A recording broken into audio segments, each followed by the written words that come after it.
আমরা আগে জানতাম যে নাচ গান এগুলো আসলে সাধনার বিষয়, কিন্তু বর্তমানে সাধনা করার মতো সময় কারো কাছে নেই। সবাই চায় রেডিমেড। মানে অনেকে গান শিখে, দেখবেন সে হারমোনি বাজায় গান শিখতে রাজি না, সে গান শিখবে। আবার অনেকে নাচ শিখতেছে, সে নাচের উপরে গ্রামার শিখতে তার আগ্রহ নেই, সে শুধু নাচ শিখবে। এই শিক্ষাটার গুরুত্ব কতটুকু, বা এই শিক্ষার ভবিষ্যৎটা কতটুকু,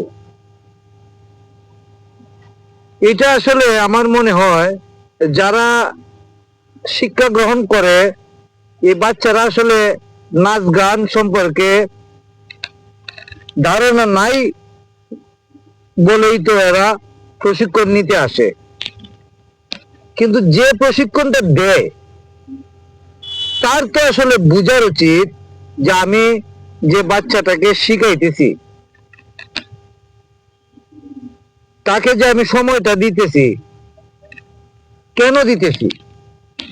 সে কিছুদিন নাচ করলো, তারে কিছু গানের উপরে নাচ করাই দিল, সে 5টা বা 7টা গানের উপরে নাচ শিখলো এবং পারফরমেন্স করলো।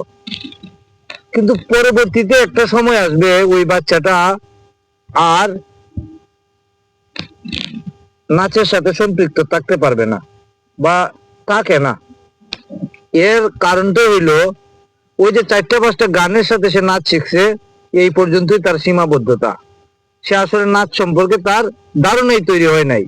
নাচ যে কি জিনিস বা নাচের যে গুরুত্ব, এইটা সম্পর্কে সে কিছু জানতে পারে নাই। সে মনের আনন্দে 4টা 5টা নাচ শিখলো, স্টেজ পারফরমেন্স করলো, সে খুব আনন্দিত যে আমি নাচের শিল্পী হয়ে গেছি, আমি এখন নাচতে পারি। কিন্তু সে কোনোদিনও ভালো শিল্পী তৈরি হতে পারবে না। তার জন্য আমি বলছি যে যারাই শিক্ষা গ্রহণ করবেন গুরুত্ব সহকারে গ্রহণ করবেন, ধৈর্য ধারণ করবেন, নাচের উপরে তত্ত্বটা গ্রহণ করবেন। নাচ সম্পর্কে যে গ্রামার আছে সেগুলো আপনারা শিখবেন। এখন যদি আপনাদের ধৈর্য না থাকে তাহলে এইসব শিক্ষা গ্রহণ করে কোনো লাভ নেই। সাময়িক বিনোদন,